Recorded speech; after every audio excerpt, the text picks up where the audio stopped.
Come in. Want to start with roll call? Yes, Mike Bullitt, I'm here. William Beck, Here. Joe Valentine, Here. Julian Squirrel, Shelby Poole, Colleen Here. Lautenbach. Colleen Lautenbach. Here. Greg Sand, and Carla Sherrill. Here. Okay. I was messing with your hammer, but you can have it. I heard my name come along. Right.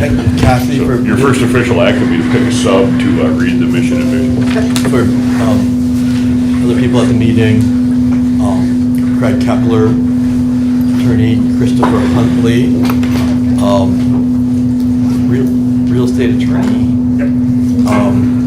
Sean, a realtor, and Bruce. Bruce Sorensen? What's your title? Bond guru or what? Managing Director at Hilltop Securities. Perfect.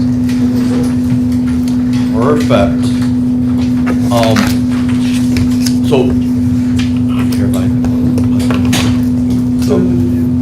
Oh, yeah, if we want to. I heard Mike volunteer to read the mission and vision when I came in. Absolutely. The mission of WLA is to utilize leadership-based programs and strategies grounded in solid research combined with the demonstrated success of core knowledge curriculum as a basis of a rigorous overall educational program that builds strong skills in math, reading, literature, writing, music, science, and technology. The vision of WLA is to be a school where students and graduates become exceptional leaders and are prepared to take on the academic and leadership challenges they will face in high school and beyond. Great, so we are here this evening for a special board meeting. You should have all received the agenda to discuss moving forward with purchasing the building next door. So I would make a motion to approve our board meeting agenda for May 12th. Second. I'll second, okay. All right, there's been a motion in a few seconds. Any further discussion? All those in favor say aye. Aye. Anyone opposed? Any abstentions? Motion carries. Now you can vote. Good, thank you.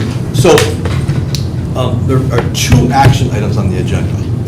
One is to approve and authorize me and or Shelby, I'll let you guys tell us what makes more sense, to sign the purchase agreement for the purchase of the Crossroads building. And the second is approval to authorize me and or Shelby probably me to sign the review and comment for the Department of Education document to send. So those are the two action items. There are 4 attachments. The first one is kind of a summary of the purchase agreement, and then the purchase agreement, and then there's the review and comment document and the attachments for the review and comment document. And so this could be a very short or it could be a very long meeting. Really depends on how we go about this and what the board wants to know.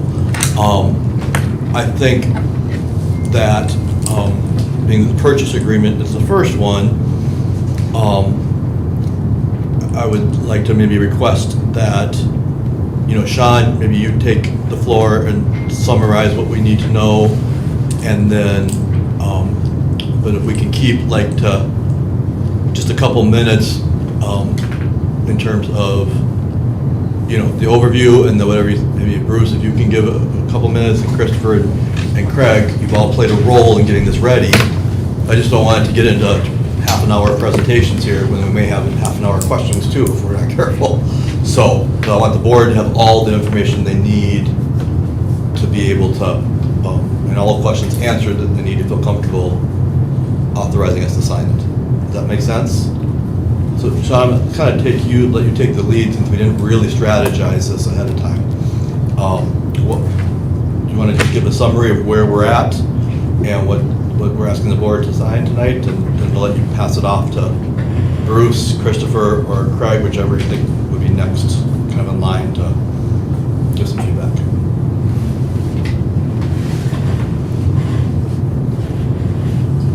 Sean, were you able to hear that?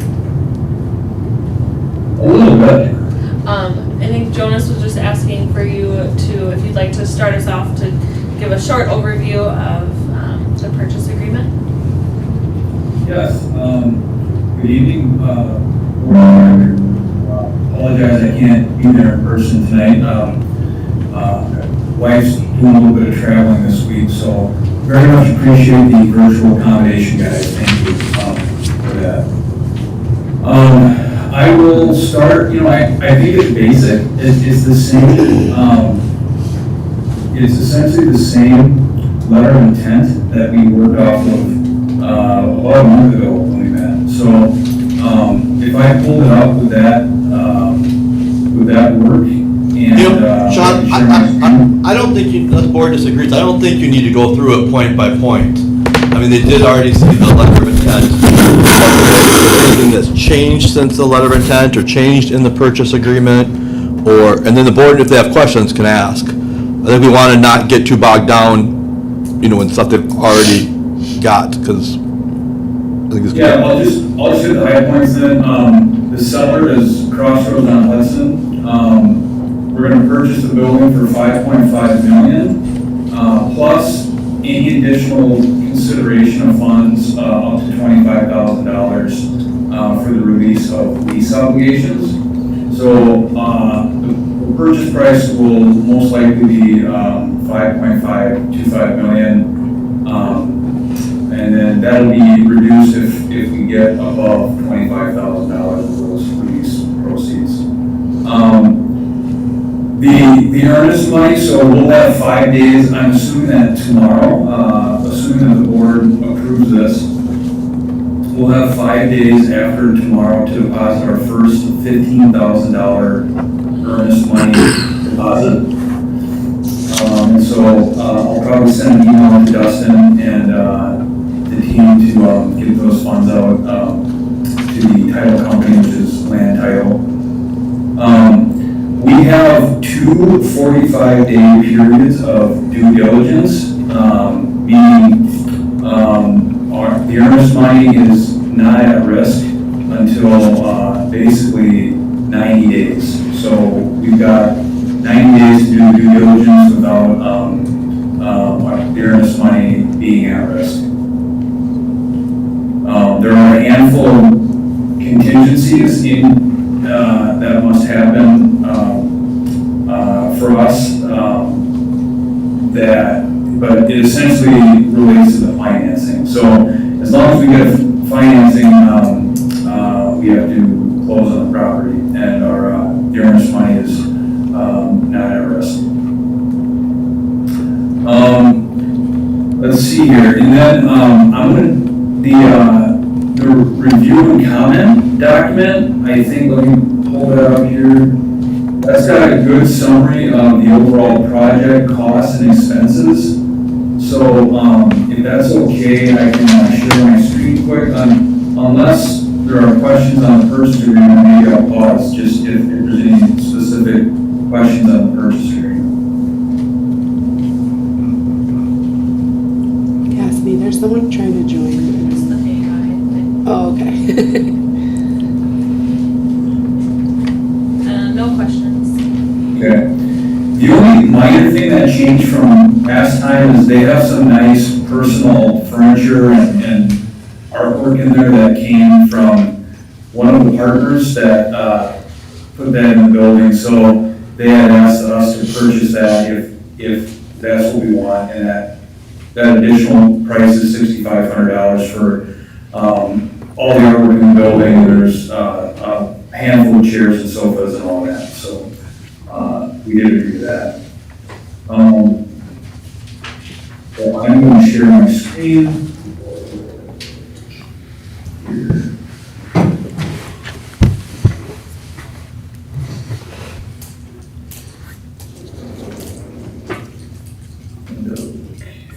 Okay.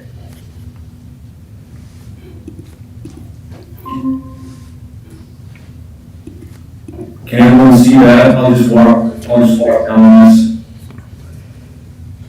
So the total amount of funds that we are raising for bonds and that we're communicating to the Department of Education within the review and comment document is just under 14 million, so it's 13.852 here. And so how we're gonna use that money is we will have about 5.5 million for the site acquisition. We'll have roughly another $175,000 for closing costs. We'll have about 5.5 million in renovation costs and new building structure. Capitalized interest is a part of this as well, and what that is they are, because we are growing into our, what they call maximum annual debt service, the enrollment has to catch up. So what they do is, they set a portion of our proceeds aside to help pay for that, debt service as we ramp up. So that's called capitalized interest. The bonds require approximately 1 year of debt service reserve fund, so that's $755,000. And then there's another $550,000 of what they call cost of issuance. So that's the underwriter's discount, legal fees, fees from the city for the tax-exempt application, and probably all of those soft costs to for the tax-exempt transaction. And then I also highlighted here where it says renovation. I broke that down here. Of that 5.5 million, we're going to be spending about $1 million to renovate the existing building, which leaves us with about $3.7 million for a new building structure. And there's some monies in here for furniture, fixtures, and equipment, whatever that may be, and soft costs. So that is the architect's fee, the project management fee, which is where I get paid out of, all of the SAC charges, the permit fees for the city, and all of that. So that totals approximately 5.5 million. And just note here, this is, we don't quite have this fully, we're still figuring out how we grow into the building a little bit in terms of part of the second floor, but with the capital repair and replacement reserve and some other funds, the other square footage in the building, we will have funds to cover those improvements as well. So we'll also be really efficient with the improvements that we know that we're going to have to make as well. So, but right now, this is the general good picture of where we plan to land. And from just so you know, this, as of today, rates are technically a little higher, and Bruce can talk about this later if you have questions, but rates are a little higher today than where we have them in here. So our total bond issuance is a little higher in the review and comment document. So that we do that so if we do have a bigger project, we don't have to go back to the Department of Education to seek additional approval or otherwise amend the review and comment document. So we would like them to approve a higher amount. And if we get that, we're certainly prepared for it, but we're also prepared on the downside as well. So. Sean, just a point of clarification. When you say we haven't quite figured it all out yet, it's not that we really haven't figured it out, it's that there's moving parts Yes. that we have plans A, B, C, and D for. We don't know for sure when tenants might leave the building. We don't know for sure what the bond rates are going to be, exactly how much we'll end up having for the project, and we may have to adjust, timing, and if our enrollment's a little less than what we're anticipating, you may have to make the project a little smaller, type thing. So it's not that we haven't really worked it out, it's just there's going to be moving parts long after this closes that will impact exactly what we're able to do with the funds and how much we have.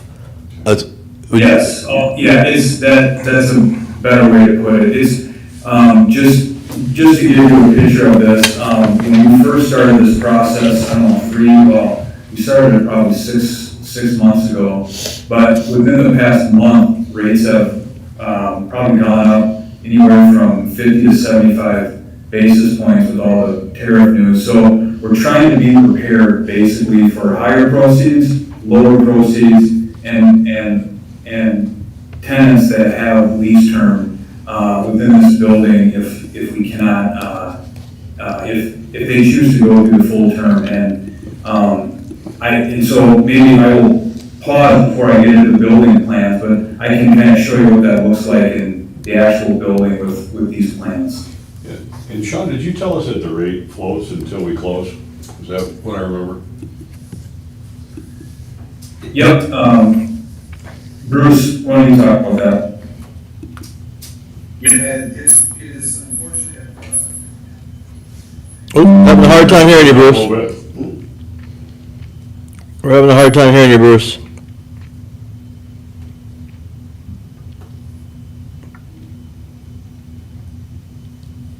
you hear me now? A little bit. A little bit. All right, apologies for that. That's better. And I apologize as well for not being able to be there in person tonight. I'm in the same boat. My wife is out of the country, and I'm in charge of my dogs up here in northern Minnesota. So, appreciate the accommodation there as well. I know it's not ideal. On the bond transaction, similar to what you guys went through in 2021, and I was the senior underwriter on that transaction as well. It's just part of how the process works. We have to get the transaction, get the public approvals in place, get the review comment finished, get the possibly get the comment back, and then we can offer the bonds. And until we're able to do that, and we've got a couple of weeks of marketing during that process after we print the offering document and release that to the market. But we really don't put a price, fix the prices until we actually sell bonds. It comes very close to the end of the process. We're 2 weeks away from closing when we price the bonds. And that's when we fix the price, and you'll know exactly what the price is and what the interest rate is. In between now and then, obviously we're going to keep the financing team in the loop on what's happening in the market and the impact that that's having on the transaction. I think Sean and Joe are sort of well aware that there's a range that this could be in. If we had rates, we're back down to where they were a month ago. The transaction, that generates another $2 million. That's closer to what we've run for the review and comment process. I think there's some hope that rates will ease back down once we get through the turmoil of this whole tariff situation. And we're seeing some evidence of that. We have good news today. And winds have come back down a little bit from their high of a couple of weeks ago. So we just won't know it's going to be another almost 2 months before we get to that point. So we just have to be prepared and have contingencies for a smaller project fund, which the team is absolutely working on right now. So there are some pieces in this that could turn into this excess. The capitalized interest amount is a little higher than it would need to be if we could lock in certain things. Kind of when those tenants are going to be out of the building and when exactly you're going to take over those spaces, what your enrollment is, how certain the enrollment is for the next 2 years. We've been protective so that if your enrollment is a little lower than you're projecting right now, we've got enough capitalized interest to cover that situation. Anything that's excess will end up in that capital improvement fund that you have, and would be eligible for use on the project as a capital cost. So it can come from, as Sean mentioned earlier, it can come through that route as well. So any excess CAPI will end up going back and being available for those build-outs. I guess the other thing I mentioned is the meeting comments submission, that really is the big thing on our timetable, that determines when we can get to market. We have to have that back before we can offer the bonds. And it's, they have up to 60 days. We've seen it range anywhere between 30 and 60, usually in the more of the 45-day range, on recent projects that I've worked on. That's what we've got kind of built into the schedule, and that would get us to a closing in late July, I think the second or third week in July. If there's any way we can move this timetable up, we will. We've got a couple of other processes going on as well. We've got published a notice of public hearing at the city of Woodbury for the bond issue. We're doing tax-exempt bonds, so you have to have a public hearing. You have to have that notice published for a couple of weeks, and then you can hold the hearing. We've got to get fairly final documents to the city before we can do that, before we can hold that public hearing. So those are the two things that really determine this timetable. If we could move either of those things up, we could maybe get closed a little sooner. If either of those things take a little longer, MD review and comment is kind of out of our control a little bit. That they're government agency, they kind of do it on their own pace. They're not required to get it done for 60 days. So that's kind of but all of that lines up within the 90 days that you've got in your due diligence period. We should be able to close the transaction prior to that period running.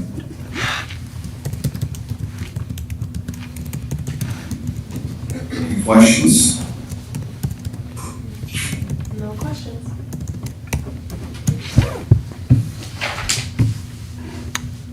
Okay, I will just go over the floor plans. Let's see here. Here we go. Just so everyone knows, so this is what we're calling building C now. So this is the first floor, and this is the second floor. So this is as you walk in. The first floor will have access to the staff break room right away. So our goal is to get all these improvements done before the month of August, or before the month of September. So that'll be a really tight timeline. It might push into September, but we're working on that now. We're already working with Met Council for what their requirements would be. And cities usually require Met Council to weigh in for those issue the building permit. But we will have permit drawings for this building within the next couple of weeks done. So, but this is the first floor. This space here, this is all Woodbury spine here. And so technically their lease is not up until January of 2026 here. So but they're building a new building right now, so we would likely have access to that winter of 2025 or 2026. And then all of this area in white, so these are the current walls. Sedgwick is one tenant in here that their lease goes through 2027, but they're currently not in space. And then this space down here is Johnson Bielka. They're up at, they currently expire July of 2025. So as a contingency, the seller is supposed to terminate these leases. So these are the two leases over here where we're expecting to get some sort of early termination funds from the tenants. So, and then this space has 3 tenants in it. So there's one right here on the corner, another one here, and another one here. The latest they go through is 2028. And so we do understand from the seller that they would be interested in potentially leaving early.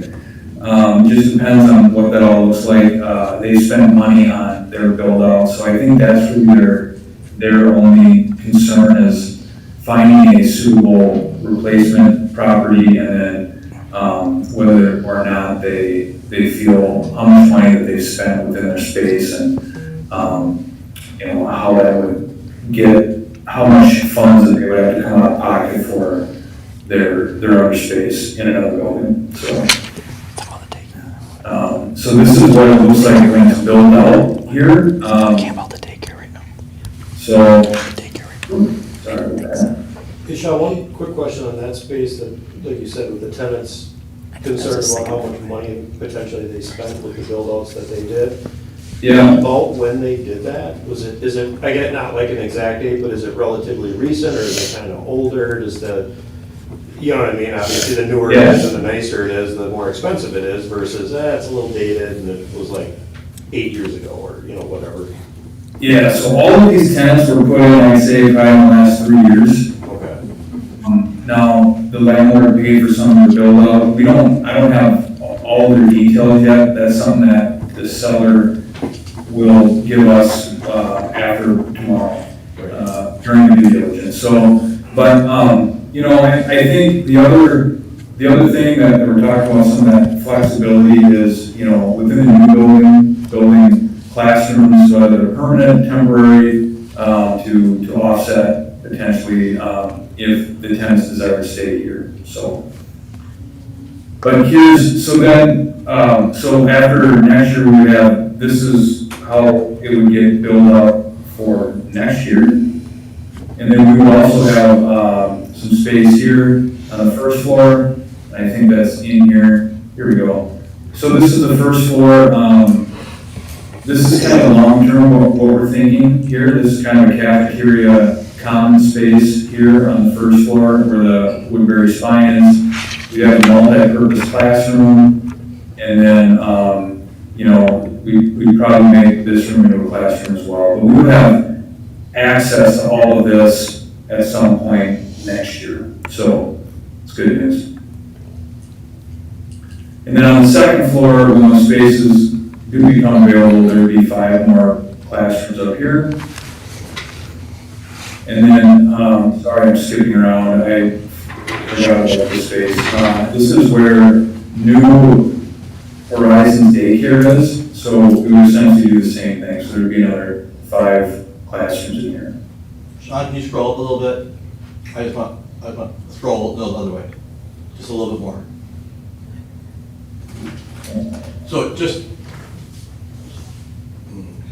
from a timeline standpoint, just to make it quick and easy, this is what we would be moving into for fall. 1/4 of the building on the second floor.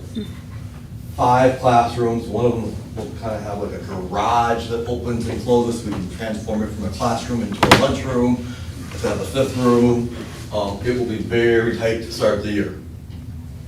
When we get into this 4th, which we will get into next year, whether it's September, October, November, December, or January at the latest, depending on when the spine clinic kicks out, then we'll have plenty of room for what we have next year. So it'll be really tight, then we'll be plenty of room. And then from there, it's a matter of when tenants terminate their lease, if we can get into the next 4th and the next 4th of the building. And so there's like dominoes and ways we have to approach things here depending on when the tenants leave. If we can get into and have 3/4 of the building by fall 26, then 7th grade would move over there fall 26 and everything is good. If not, we have to recalibrate some things.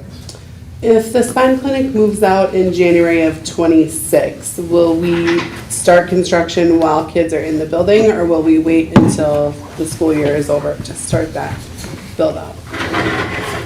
Most likely, we would at least have the big open space for lunch. Okay. Even if it was just knocking stuff out, so we could at least have lunch down there and a few offices down there. Okay. Even if we don't do the full construction to get it looking nice, we Just would. have the space. We get, and it could even, the way, and Ben has identified some really good tables that easily kind of fold up and don't take up much space when you're not using them. It could even double as a space we could use for some gym activity or FIAD activities. You know, it'd be big enough and open enough if nothing else. So really, September is one scenario, November is another, January is another in terms of what we do with it next year. And it really will just depend on timing. If some of those second floor south end tenants decide to stay, do we know what's in their leases? Like, they probably need to stay in the square footage that they're currently allocated, or? Well, that's where the due diligence, like, we don't get access to those leases. We have kind of the overview, but we don't have the actual leases to see the details until the due diligence period. Okay. Correct, real estate people? Correct. Right. So those are some of the details that we have to find out in the due diligence that they don't provide us until we sign this, and we'll sign it hopefully today or tomorrow. I'm not a, I'm not a real estate guy, but I would assume that it's a big difference in a tenant's mind between we have an office that we're sharing with somebody who has a couple of school classes and saying, our office is in a school. It's a totally different mindset, so it's gonna be a different expedience to get out. You know, because most of those guys over there, I would assume they have a problem with just coming out the door and seeing cars lined up. Potentially, and we do need to, and we have worked hard to have some plans to make it where hopefully they can use it in a way that works for them until their leases are up. And we need to do that and make sure that we present it in a way where, you know, that they're able to use the enjoyment of use and use the property and space they have in the way it was designed, particularly as we have a community meeting with them and apply for the conditional use permit with the city. So we do have to work hard to make sure that, you know, we are creating a plan that will work for them in the short term, and not be unreasonable. Right.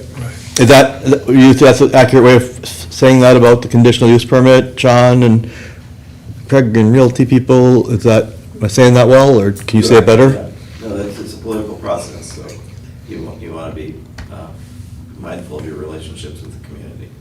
Mm-hmm.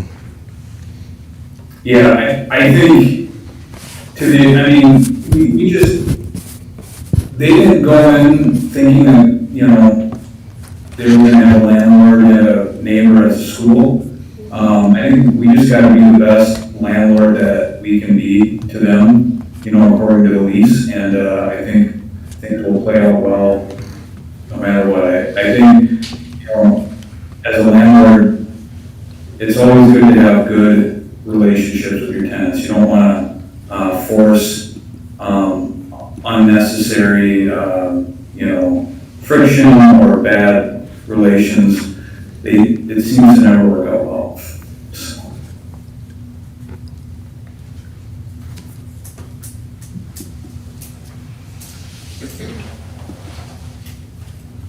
You don't have the gym prototype on there, do you? I do. I think this is okay. Yeah, so this is part of our, so this is our site plan here. This is the building as it looks now, or the site as it looks now. So this is the parcel that we're getting. Also, And this is some of the field? the new staging that we're required to show for the city. All You want me to go over this at all? Get this in a meeting. Jonas? We did go through this. Yeah. Did you see the gym on the Yeah, inside we would did. have 4 classrooms? Yeah. So they've got it. They've seen this. Okay, yeah, so here's the gym that we're thinking about. You know, at this point, with these funds, I think it's safe to assume we could have a building that's anywhere from 10 to 15,000 square feet.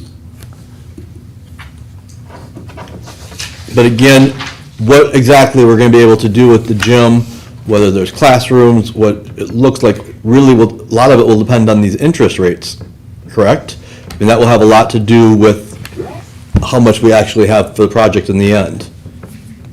Is that a correct way of saying that? Like, there's a range of what we might be able to do there depending on where these rates come. And that's what you were saying before, correct, Bruce? I just wanna make sure I'm managing expectations and having the board understand what we're signing up for here.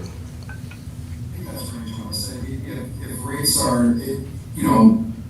a 50 basis point swing in interest rates has a pretty significant impact on interest rates. There's a couple of variables in these deals. We are working with an enrollment projection and sizing your overall debt service so that it fits within a maximum lease aid lease. So the 90% of the lease is coming from lease aid and 10% is coming from gen ops. And we're not looking to use any more of the school's general ops money for debt service. Let me simplify that for the board, just different things. We have said in this process, at least I have said on representing the board, that we are not comfortable spending any more on this project than we can generate from lease aid. Lease aid can pay for 90% of the project. So no more than 10% can come from general aid. So that's part of the conservative piece here, is based on our lease projections. Some schools will say, well, with all the revenue we're generating from the extra students, we could spend a little bit more than that. And we've kind of held on that in terms of being a conservative piece, especially with, we feel very comfortable and good with enrollment, but yet there's still always uncertainty.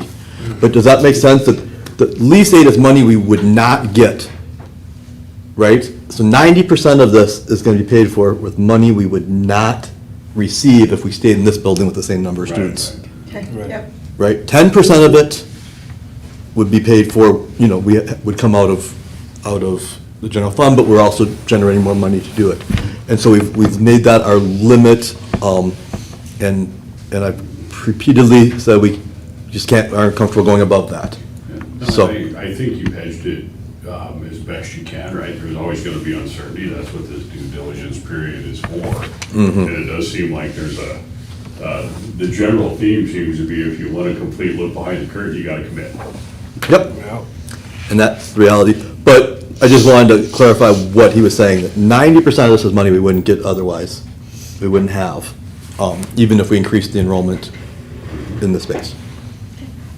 That's absolutely right, and I think it has been very, just for context, many of the other schools that have done additions recently are going over and above that, and they're putting pretty significant money in from their gen ops budget to make that project happen. And as there's construction costs are up, and now with interest rates up, sometimes got to give. But we haven't done that here, and there's also, so that's the limitation. When interest rates go up and down, so do the proceeds of the bonds. So that's they're tied directly because we fixed the other variable. So that's one minor point there.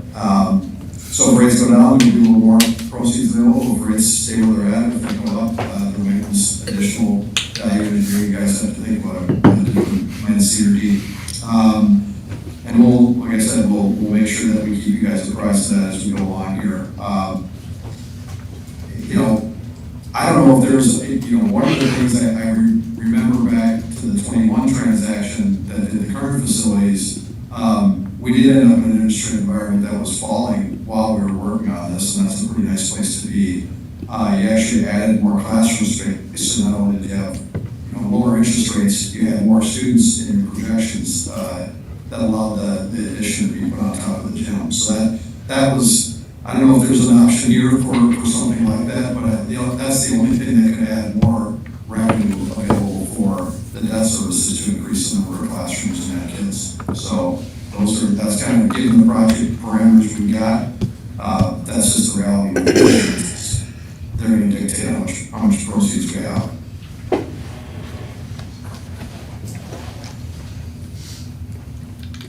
And that's just a matter of how much risk we want to take and trying to walk that line between being conservative, but yet if you're too conservative, you can't get the quality you need to grow it and be successful too. So it's really trying to walk that line and with some uncertainty out there, and there's no guarantees, but as we've talked about before, taking everything into account, I think this is the best chance for the best long-term success of our school. There's no guarantees, there's some risks in it, but I think the risks are reasonable risks for the potential what we're able to do to make this really a top-notch school. And that's kind of where my recommendation is. Is the 10% gonna be a hard rule, or is it something we can look at in the future, say, because of interest rates or even with construction costs? That can vary a lot too in a lot of these commercial projects. Or is that like hard and fast right now, or never? Not to say I'd want to, but just like, what if it's like, well, do we? Well, put it so 15, what the state gives you, Yeah, if you have the enrollment, because it's your enrollment times a formula, like $1,314. If you have the enrollment to support it, it will pay for up to 90% of the lease costs. Right.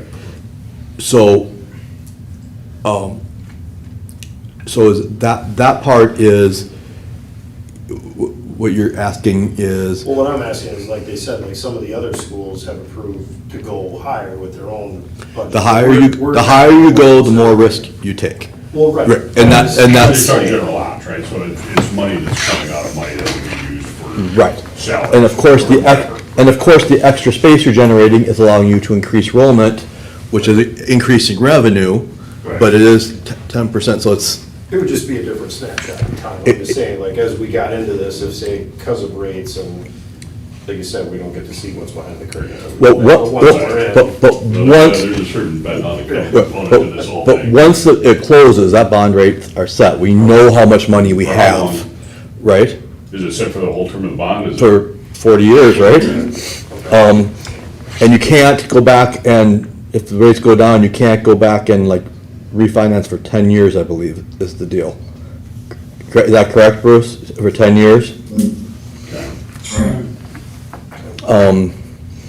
We could say we're in a good place financially and we can afford to use a little bit more of our, revenue to add things to the building and add on to it. Yeah. That is a decision we can make depending on where our finances That's are. kinda what I was So because of the asking. 10 years, there's gonna be two big bonds then. You got a big bond on the 2021. Right. Okay, they're not getting rolled together, right? They're not rolled together, no. Good. They're two separate deals. That's Correct, everybody? They're two separate deals. Yeah. Okay, so you're not giving up a lower interest rate in exchange for a higher one to make the whole thing work. That's good. So what haven't we talked about that we should, or is it time to? Good question.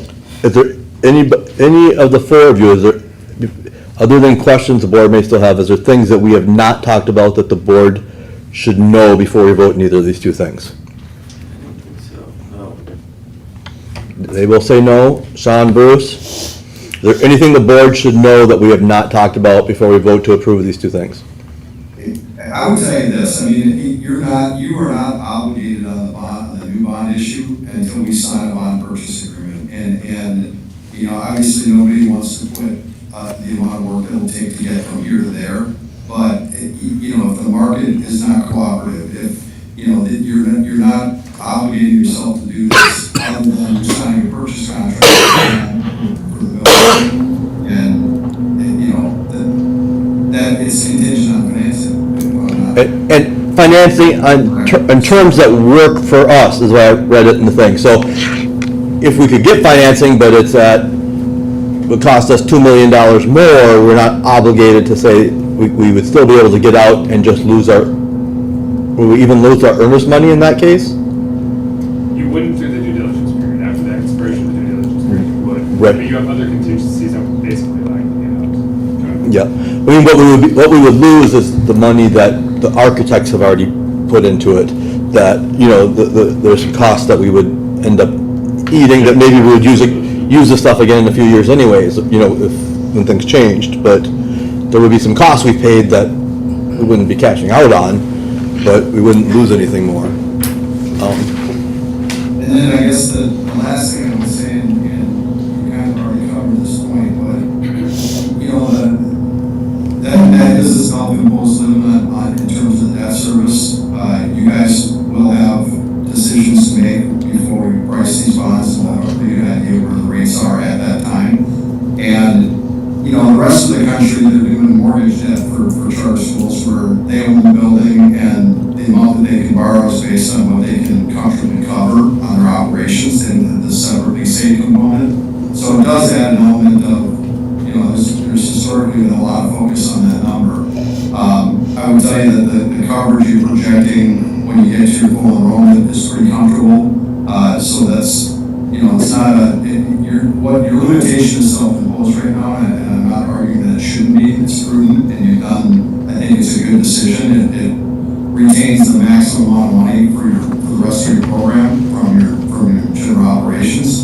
But you do have solid financial projections.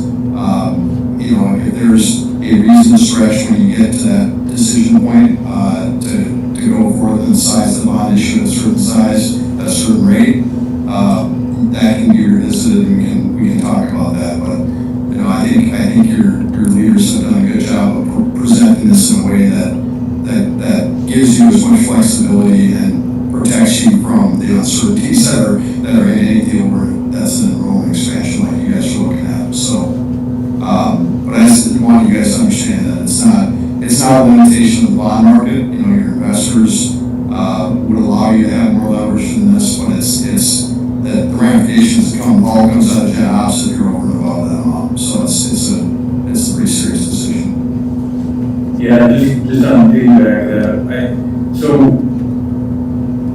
there's a good standard model that I've seen in creative planning is kind of put together for your current bond docs and what the new investors for this new issuance are going to look at. And it's really, from a risk standpoint, we want you to be covered for days cash on hand and debt service coverage ratio. So in the event you do want to play with say that rates are falling and we get a little more planning on the gym, and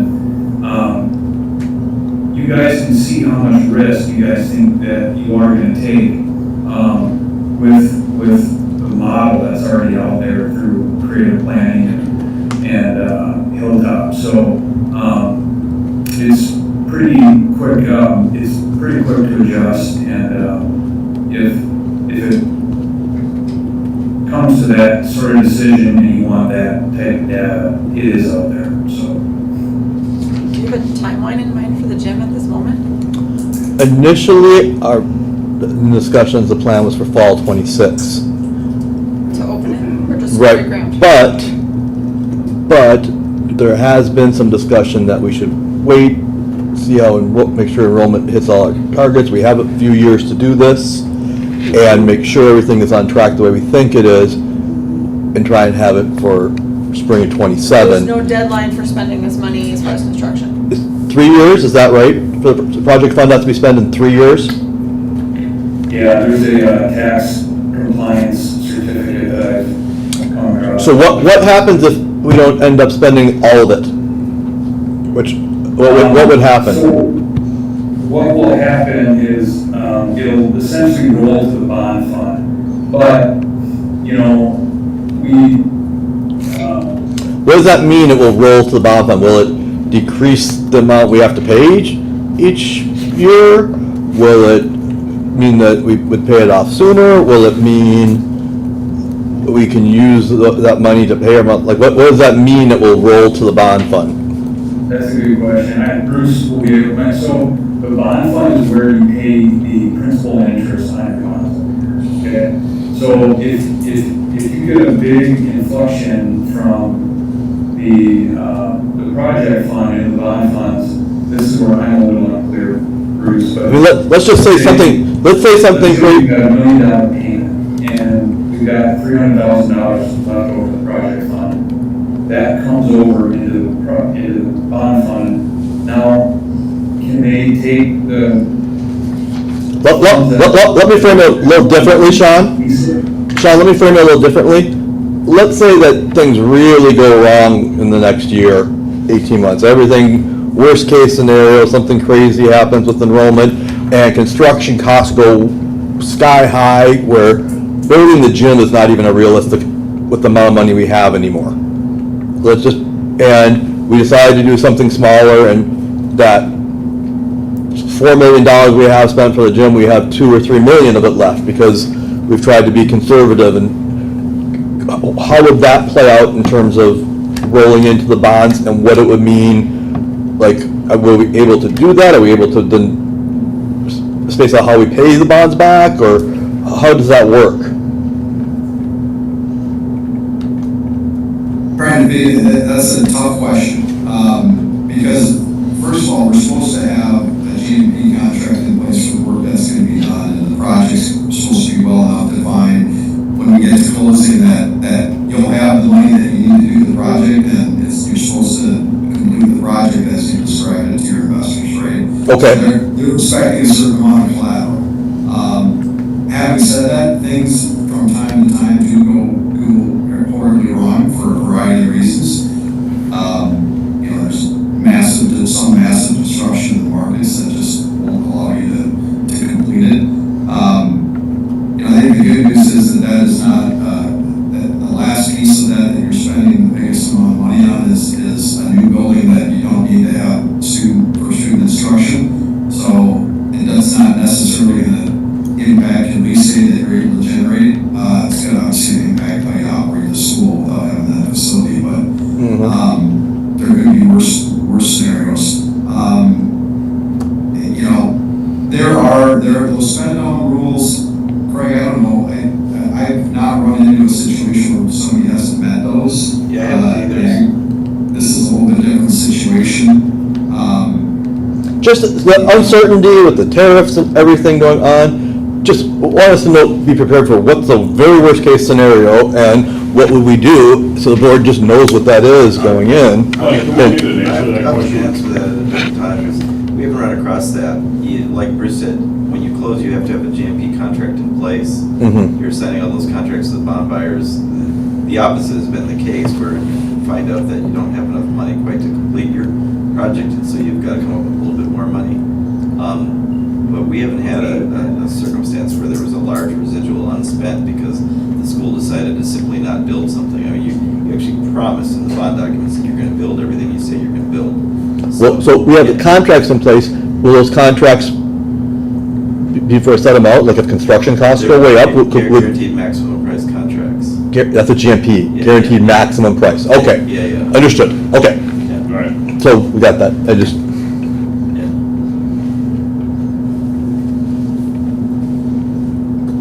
The spend down rules, if you had a little bit of money left over and you did have to deposit it into the bond fund, I mean, it's an interesting thing in these deals.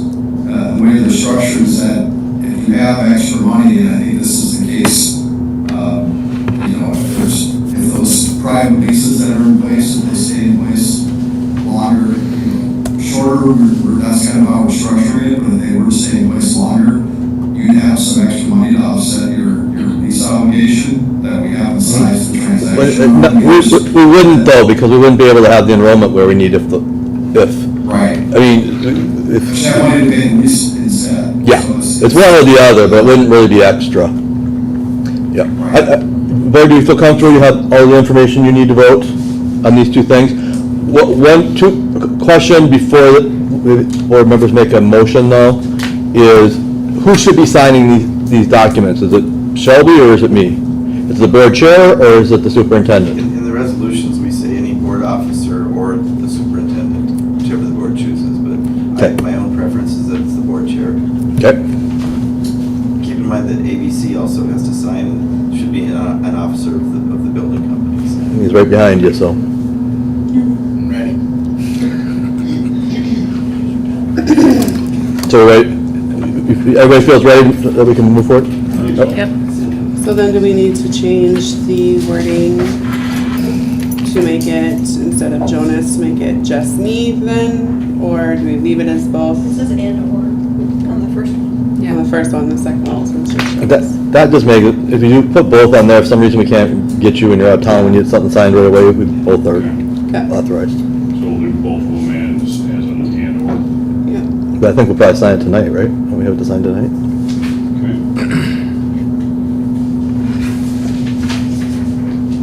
Oh, the second one is just for MDE, so that one wouldn't matter. Sean, who should sign the one for MDE, me or Shelby? That's both. Well, My understanding is that they would like, to show solidarity between the board and the administration. I said, all people sign. Okay. So we can do this maybe in one motion. I'd like to make a motion that we authorize Shelby Poole to sign the purchase agreement, and we authorize Jonas Bugan to sign the review. Both. Yeah. Jonas or Shelby to sign the review and comment for the And. Department of Education. And. Both, and, okay, yes. Can we do Jonas them and. together, or do we have to do them separate? It'd be easier if we just do them. Okay. Can I just ask that question for clarification? Which entity is the school and which entity is the building company? So Shelby's the board chair for the school. I'm the superintendent for the school. Ben is the chair of the building company. So well, I guess a better question would be, who's signing the purchase agreement? Is it, because currently we have Friends of WLA. So we need to add them onto this. So that would be Ben that needs to sign. Well, yes, that's what I was wondering. If that should be signed. But so neither of us needs to sign, just Ben? Is that even the purchase agreement set up, just the buyer sign? Yeah, it's Yeah, just Friends So of really, all you're doing is authorizing your building company to sign the purchase agreement. The building company operates as a controlled entity by you. Maybe we should separate these two. Yeah, it's Let's do the first one, the board is authorizing. Friends of WL. Okay, so I will make a motion to approve and authorize the Friends of WLA to sign the purchase agreement. Second. Okay, there's been a motion and a second. Any further discussion? Do we want to do a roll call vote on this since it's a big one? Sure. Okay, Joe Valentine. Jolene Squirtle. Aye. Mike Bullen. Aye. Shelby Poole. aye. Colleen Longo. Aye. Greg Seaton. Aye. Kelly Sherrill. Aye. Okay, motion carries. And then I'll make a motion to approve and authorize Jonas Bugan and Shelby Poole to sign the required review and comment from Minnesota Department of Education. Second. Okay, there's been a motion and a second. Any further discussion? All those in favor say aye. Aye. Anyone opposed? Any abstentions? Motion carries. Congratulations, Ben, you're signing away your life again. Right. Last time it was 27 million, this time. Just petty. Just half as much this time, so. Check under the couch cushions, see how we're doing. All right, our next regular board meeting will be held here on Thursday, May 22nd at 5:30 PM. I would make a motion to adjourn. Second. Been a motion and a second to adjourn. Any further discussion? All those in favor say aye. Aye. Anyone opposed?